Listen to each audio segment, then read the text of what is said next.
많은 사람들이 고우가 스스로 귀를 자르고 자살을 시도했기 때문에 상당히 감정적이고 격한 화가라고 생각을 할 수 있는데, 실제 고우는 이성적인 면도 많고 상당히 지적인 화가였습니다.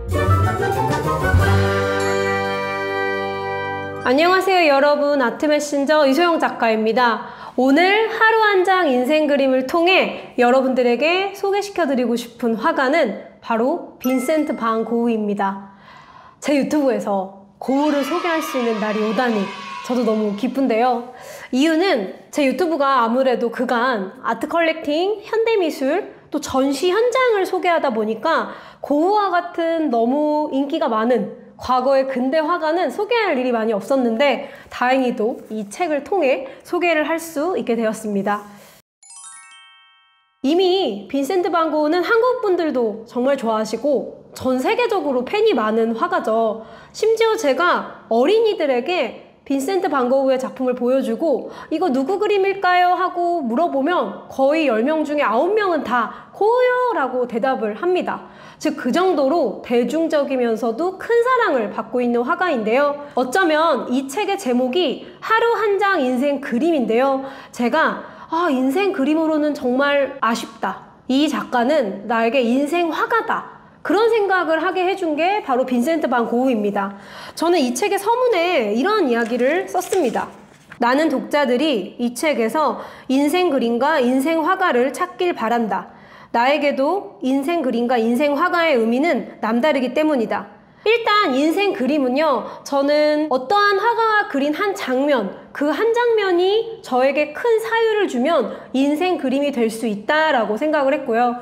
인생 화가 같은 경우에는 그간 제가 미술 에세이를 쓰면서 신기하게도 여러 책에 꾸준히 등장하는 화가, 즉 같은 내용이 아니더라도 주제별로 혹은 시기별로 그 화가의 다른 작품을 제가 설명하면서 제 삶을 돌아보고 있게 되는 화가, 그런 화가를 인생 화가라고 표현을 했습니다.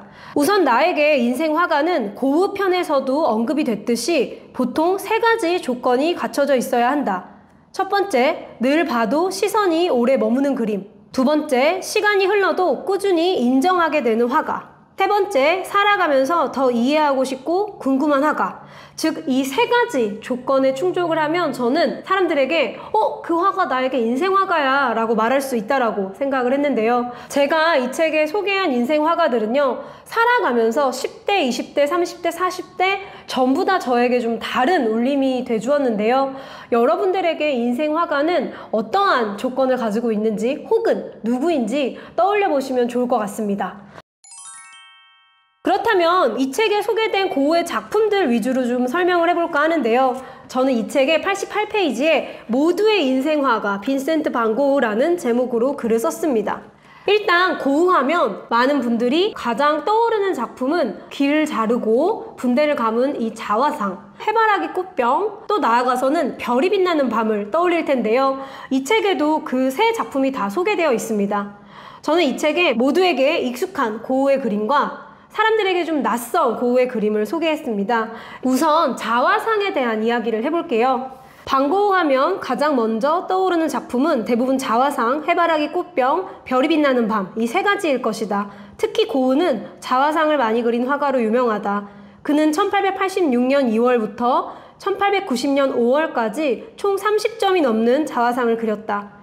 솔직히 말하면 그는 친구도 거의 없었고 애인도 없었기 때문에 자기 자신을 가장 많이 그렸다.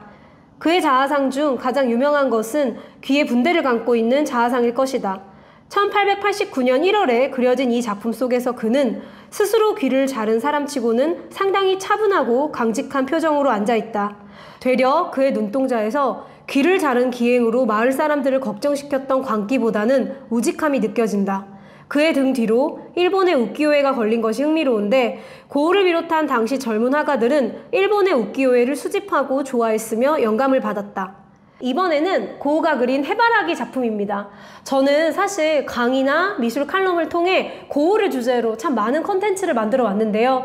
어떤 컨텐츠는 고흐가 좋아했던 노란색, 또 고흐가 좋아한 해바라기만 다룬 것도 있어요. 이 책에도 해바라기 시리즈를 소개를 하는데요.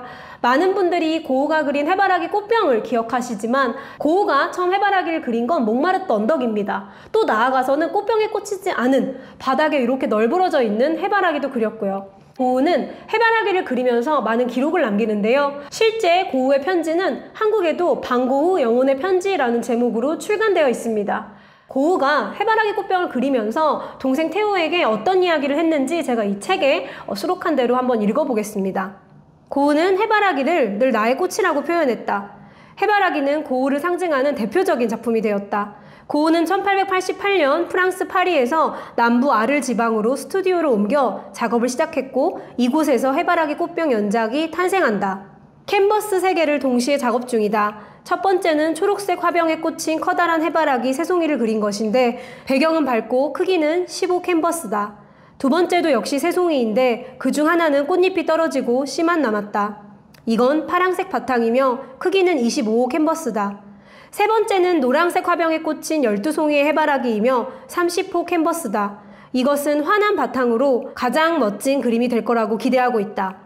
고우가 쓴 편지를 보면 고우가 얼마나 자신의 작업에 열정적이었고 진심이었는지 알 수 있는데요. 실제 고우는 글로 자신의 작품은 왜 늘 물질일까 평행선일까 라는 안타까운 말을 남기기도 했습니다. 이번에는 여러분들에게 조금은 낯선 고우의 작품들을 소개할 텐데요. 이미 고우 팬들은 좀 많이 좋아하는 작품입니다. 많은 사람들이 고우가 스스로 귀를 자르고 스스로 자살을 시도했기 때문에 상당히 감정적이고 격한 화가라고 생각을 할 수 있는데 실제 고우는 이성적인 면도 많고 상당히 지적인 화가였습니다. 그는 독서를 정말 좋아했고요. 책을 주제로 한 정물화를 많이 남겼는데요. 책 중에서는 소설책을 상당히 좋아했습니다. 어쩌면 고우는 세상이 자신을 알아주지 않기 때문에 책 속에서 자신이 원하는 그런 세상들을 여러 번 만난 것 같습니다. 방고우의 영혼의 편지를 제가 인용을 해서 이 책에 수록을 했는데요. 우리는 졸라의 소설 데지와 제르미나를 읽은 사람들이잖아. 우리가 캔버스에 농부를 그린다면 그 소설들이 우리 몸의 일부가 되어 그림에 나타날 수 있다면 좋겠구나.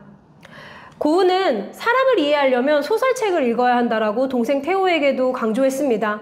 실제로 고우의 아버지는 목사셨는데 고우가 그린 그림 중에는 아버지를 상징하는 성경책과 자신이 좋아하는 소설책을 함께 놓은 정물화도 있습니다.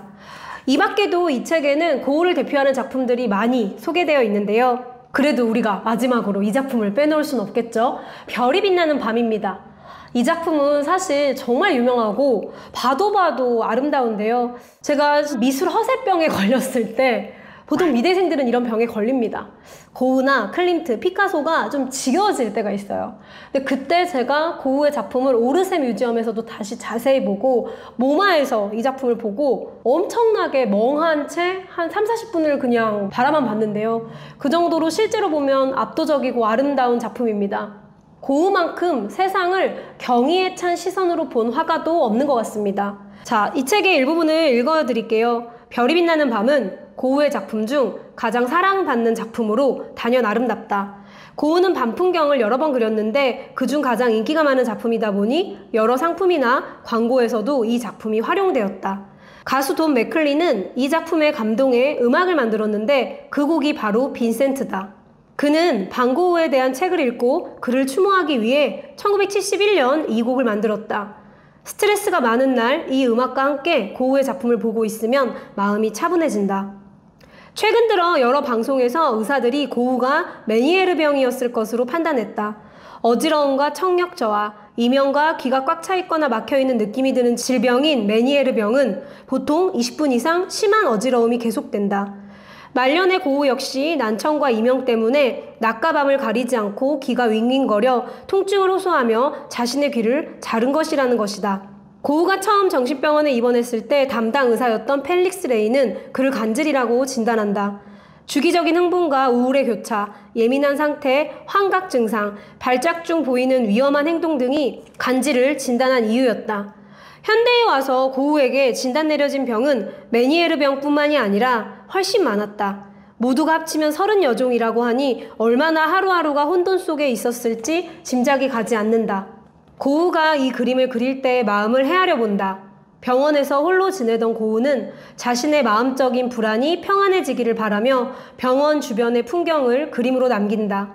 나이 30이 넘도록 자신의 앞가림을 제대로 하지 못하고 동생 태호에게 생활비를 받아서 쓴다는 죄책감과 목사가 되길 바라는 부모님의 마음을 꺾은 미안함, 아르에서 꿈꾼 화가 공동체에 대한 기대가 무너져 내린 생긴 실망감, 고객과의 다툼으로 생긴 상처 등으로 그의 마음은 황량했을 것이다. 거기에 환각과 메니에르 병까지. 고우는 그럼에도 불구하고 밀도 높은 작품을 완성해낸다. 자신을 책망하기에 세상은 너무 찬란한 풍경으로 가득 찼기 때문이리라. 바로 여기에 위대한 예술가와 정신 이상자의 차이가 있다.